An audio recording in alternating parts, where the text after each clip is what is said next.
he believed President Garfield would have done. He eliminated the government of the spoils system. This infuriated stalwarts across the country who considered Arthur a traitor, and his political career was over. Okay? That's why I like a lot of people have. Did you ever really hear of Chester A. Arthur? If I had thrown that name out, would you have said, oh yeah, that's a president? A lot of people do not, because he had such an unusual run. And this is Chester A. Arthur right here. Okay? All right, let's talk about the election of 1884.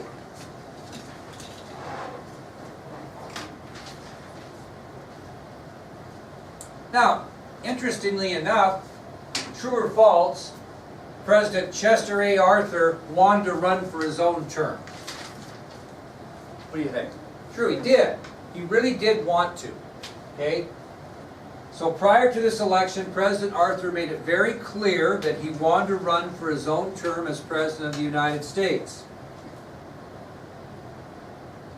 What he didn't know is he was already had inherited a fatal kidney condition.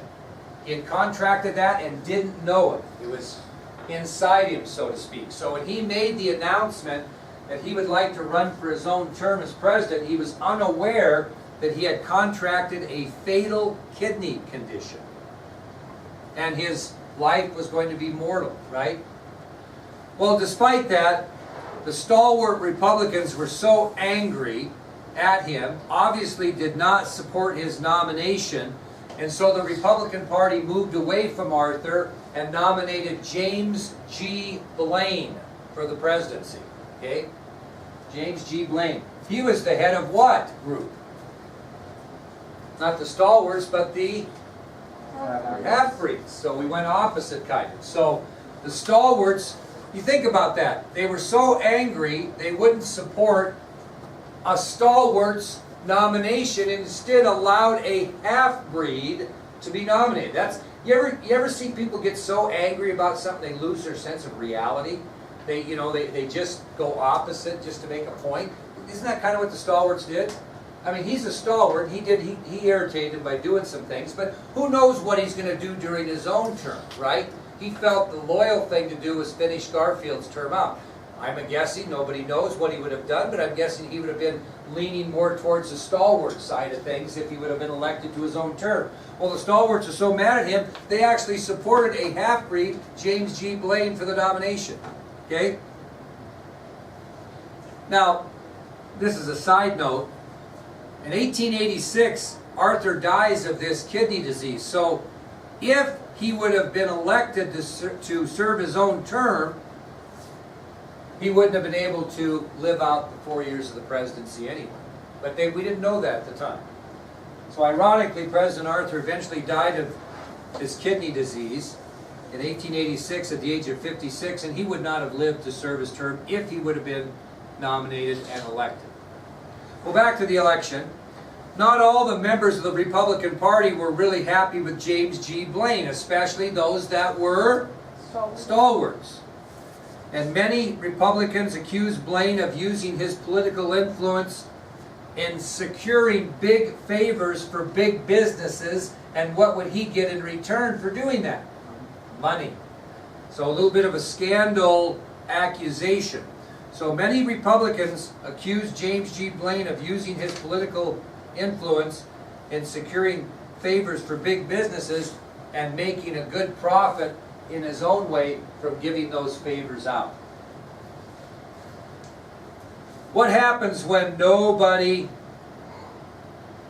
is happy with the candidate, even though he's been nominated? They make their own party. And because of the unrest within the Republican Party, they had a split, and the Republicans that were unhappy with James Blaine's nomination formed a group called the Mugwumps. Formed a group called the Mugwumps. Now, if I say they formed a group, Brian, rather than a party, what might that tell you? So the people that did not like James Blaine's nomination for president didn't form another political party, they formed a group called the Mugwumps. If you form a group, what aren't you going to do? Well, maybe, but if you don't have a political party, you cannot what?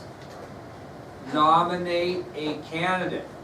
So they just formed a group that said, hey, we're dissatisfied with this, but they did not form a political party, nor did they nominate a candidate for the presidency.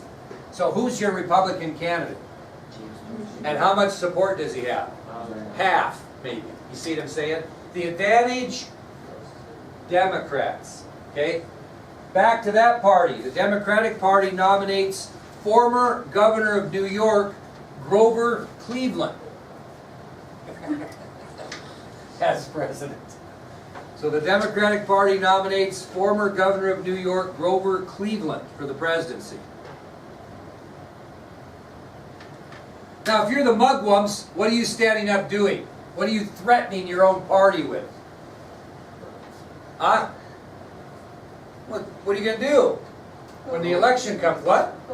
Yeah, they're threatening that they're going to vote for the Democratic candidate, Grover Cleveland. So they stand up and threaten to cast their votes. So in a normal situation, you would think this will be a landslide victory for the Democrats. Actually, the election was much closer than you thought it might be.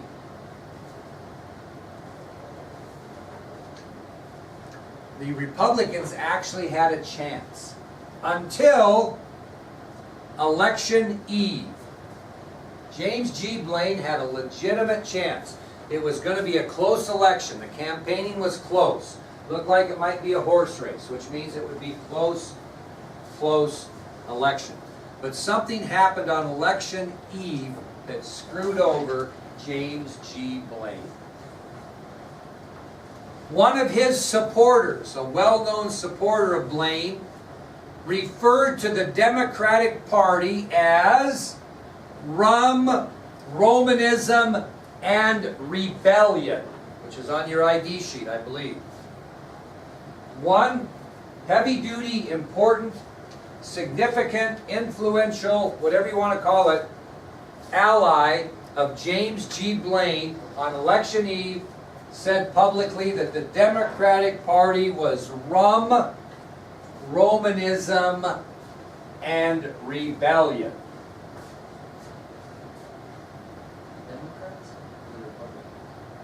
No. Republican candidate Blaine's friend or supporter referred to the Democratic Party as rum, Romanism, and rebellion. So if I said to you guys, that other AP class, they're nothing but rum, Romanism, and rebellion, thinking I'd get you on my side, right? Who might I offend in this class by saying that the other class was rum, Romanism, and rebellion? Keeping in mind that you don't really like the other class because they're Democrats. Who would I might offend, though?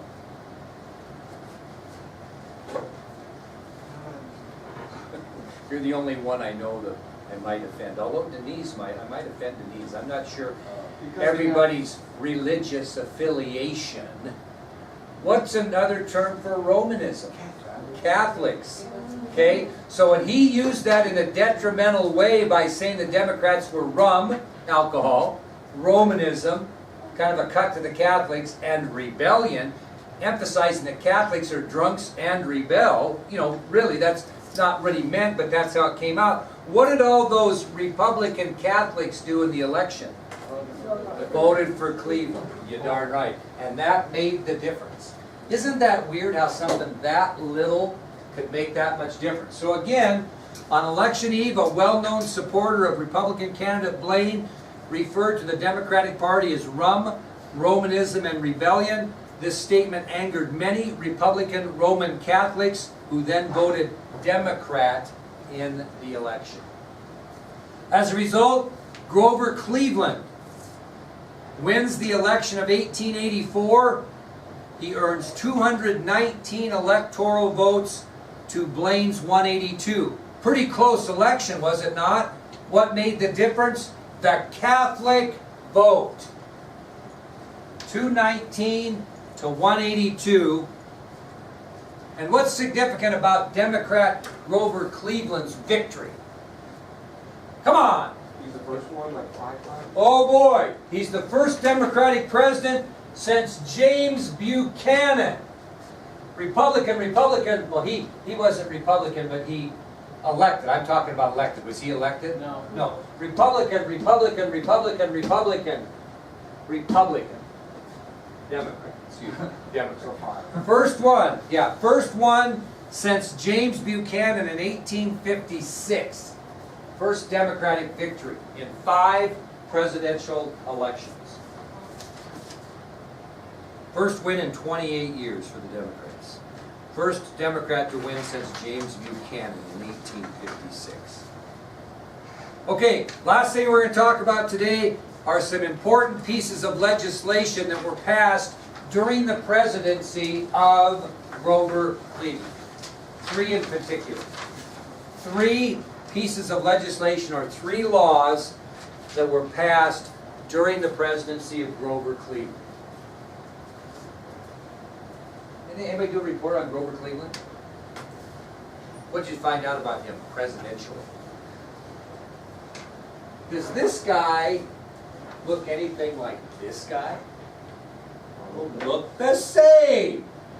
So Cleveland, a little precursor, is going to be the first president in American history to serve 2 non-consecutive terms. There's going to be someone in between, but we'll get to that, okay?